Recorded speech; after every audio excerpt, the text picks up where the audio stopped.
Assalamualaikum warahmatullahi wabarakatuh. Perkenalkan saya Faiko Salsabil Faida NIM 18186. Saya dari kelompok 7 yang akan mempresentasikan tentang konsep dasar penyakit cedera kepala, yaitu SDH atau subdural hematom. Di sini saya akan menjelaskan tentang yang pertama, pengertian subdural hematom, yang kedua, penyebab atau etiologi dari subdural hematom, yang ketiga, patofisiologi subdural hematom, yang keempat, manifestasi klinik dari subdural hematom, yang kelima, prosedur diagnostik dari subdural hematom, dan yang terakhir, penata laksanaan medis dari subdural hematom. Yang pertama, saya akan menjelaskan tentang pengertian dari subdural hematom. Subdural hematom merupakan pendarahan yang terjadi antara durameter dan arachnoid.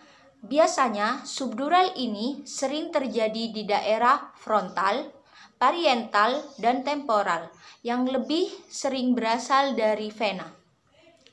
Pada hematoma subdural yang lebih sering mengalami pendarahan ialah breathing vein, karena tarikan ketika terjadi pergeseran rotarotik. Pada otak hematoma subdural dapat bersifat akut, cedera kepala berat, 2. Subakut, cedera kepala tidak terlalu berat, dan terakhir kronik, yaitu cedera kepala ringan. Yang kedua, saya akan menjelaskan tentang etiologi atau penyebab dari subdural hematom itu sendiri. Hematoma subdural terjadi setelah trauma berat, tetapi dapat juga dikaitkan dengan berbagai tendensi pendarahan atau ruptur aneurisma. Trauma kepala ini seperti pendarahan konstitusional yang mengakibatkan ruptur vena yang terjadi dalam ruangan subdural. Pergeseran otak pada akselerasi dan deakselerasi bisa menarik dan memutuskan vena-vena, akselerasi kepala dan pergeseran otak yang bersifat linear. Dan yang ketiga adalah patofisiologi dari subdural hematom. Pada trauma kepala yang terjadi akan terdapat pendarahan ke ruang subkranoid bagian dalam, ke dalam rongga subdural antara dura bagian luar dan tengkorak, atau ke dalam substansi otak sendiri.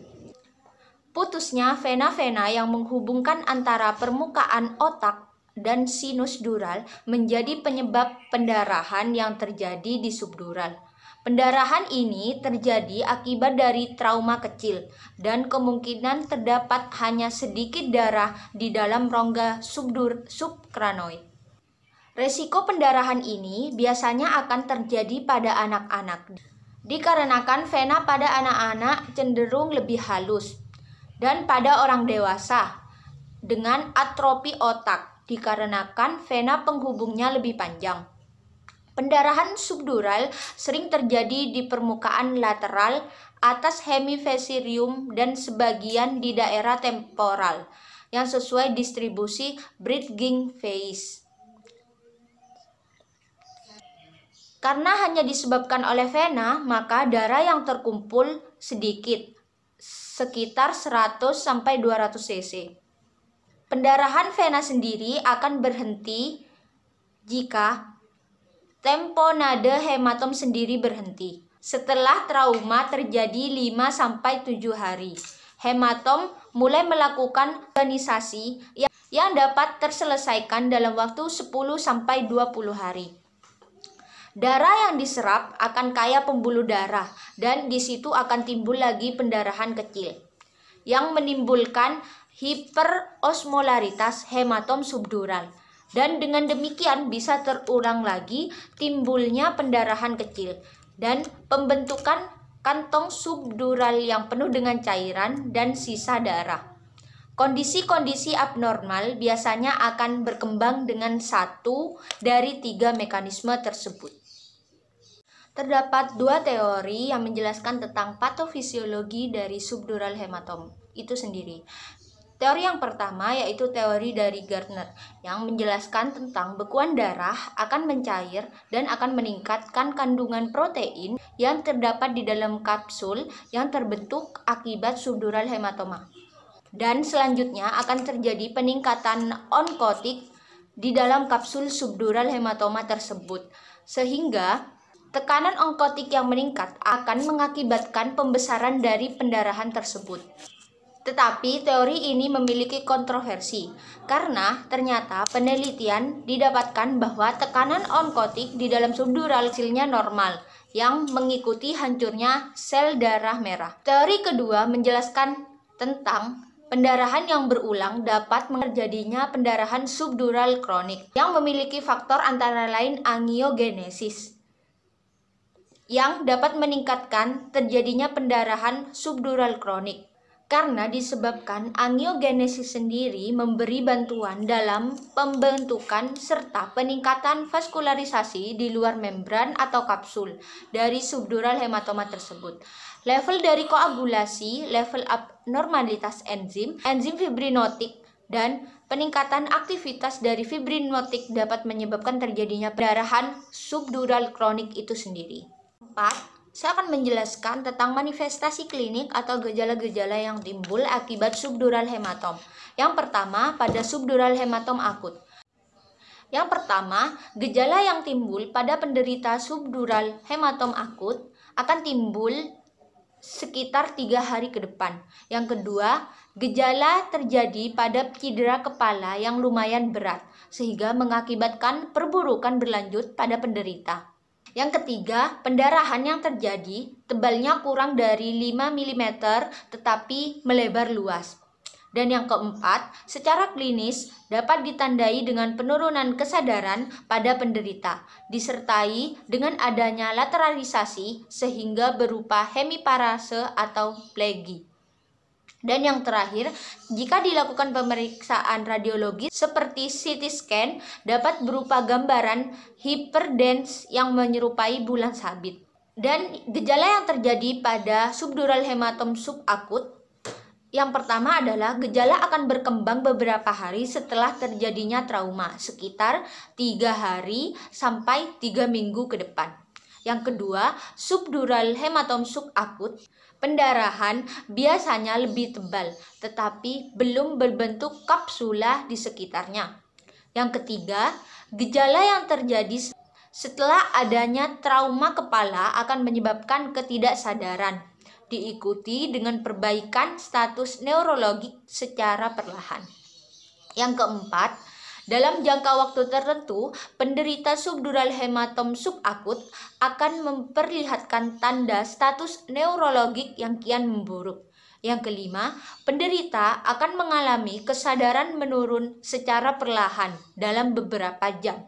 Dan yang keenam, sehubung dengan meningkatnya tekanan intrakranial yang ditandai dengan pembesaran hematoma, penderita akan mengalami kesulitan terhadap sadar atau tidak akan memberikan respon bicara maupun respon nyeri. Dan yang terakhir, gejala yang timbul pada subdural hematom kronis. Gejala yang pertama akan terlihat setelah trauma terjadi sekitar setelah 3 minggu. Yang kedua, subdural hematoma kronik biasanya terjadi pada orang tua. Yang ketiga, trauma akan menyebabkan terbentuknya kapsul, sehingga gejalanya biasanya pasien akan mengalami pusing. Yang keempat, kapsul yang sudah terbentuk oleh lemak dan protein yang mudah menyerap cairan dan bersifat ruptur. Yang kelima adalah seiring dengan perjalannya waktu, penimbunan cairan pada kapsul, maka kapsul akan terus membesar dan sangat mudah ruptur. Jika volume terus membesar, akan menyebabkan lesi desak ruang. Dan jika volume kecil, maka akan menyebabkan kapsul terbentuk lagi dan lagi, sehingga akan menimbun cairan lagi. Begitu seterusnya, sampai penderita biasanya mengalami penurunan kesadaran secara tiba-tiba atau mengalami lupus secara tiba-tiba. Dan yang kelima, saya akan menjelaskan tentang pemeriksaan diagnostik pada subdural hematoma. Yang pertama adalah foto otot polos. Pada foto otot polos kepala, kita dapat mendiagnosa pasti sebagai subdural hematom dengan proreksi arte posterior. lateral dengan sisi yang mengalami trauma pada film untuk mencari adanya fraktur tulang yang memotong sulcus arteria meninginia media. Dan yang kedua, compute tomography, yaitu CT scan. Pemeriksaan CT scan sendiri dapat menunjukkan lokasi, volume, efek, dan potensi cedera intrakranial lainnya. Pada subdural hematom biasanya terjadi pada satu bagian saja, tetapi dapat pula terjadi pada kedua sisi. Bentuk biofax paling sering di daerah tempopariental. Densitas darah yang homogen, berbatas tegas, middle line terdorong ke sisi kontralateral. Terdapat pula garis fraktur pada area subdural hematoma. Densitas yang tinggi pada stage yang akut 60-90 HU ditandai dengan adanya peregangan dari pembuluh darah. Dan yang ketiga adalah magnetic resonance imaging, yaitu MRI, yang akan menggambarkan hyperindex biconvex yang menggeser posisi durameter berada di antara tulang tengkorak dan durameter. MRI sendiri juga dapat menggambarkan batas fraktur yang terjadi. MRI merupakan salah satu jenis pemeriksaan yang dapat dipilih untuk menegakkan diagnosa subdural hematom tersebut. Yang terakhir adalah penata laksanaan medis dari subdural hematom.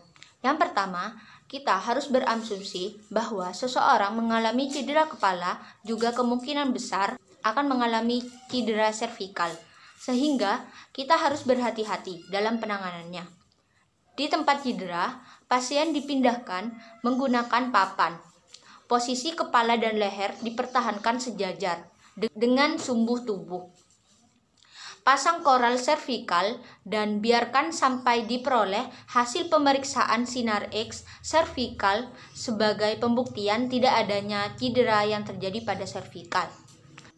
Semua tindakan ditunjukkan untuk menjaga homeostatis otak dan mencegah cedera otak sekunder. Penata laksanaan yang kedua adalah mencangkup pengontrolan tekanan intrakranial, tindakan prosedur lain, misalnya dengan ventilasi, pencegahan kejang, upaya mempertahankan keseimbangan cairan dan elektrolit, dukungan nutrisi, dan penata laksanaan nyeri atau kraniotomi.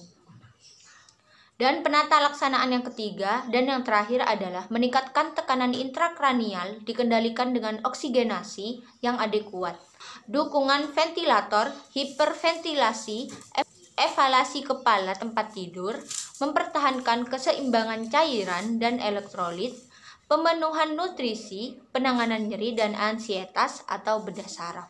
Sekian presentasi dari saya mengenai subdural hematoma. Semoga bermanfaat. Wassalamualaikum warahmatullahi wabarakatuh.